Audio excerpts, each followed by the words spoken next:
Today we're working for one of the largest compressor blade manufacturers in the world, and our task for this project is to take different size compressor blades that are used in energy producing, and the objective is to take a peen surface and to make it smooth to reduce the friction to increase the efficiency of the energy performance. We're going to run 3 or 4 different processes with 2 or 3 different steps each.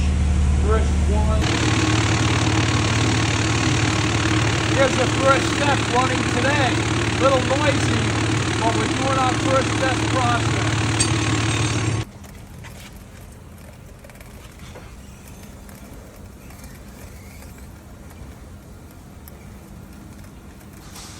So here we are now taking our final measurements for the second step for the process for the blades.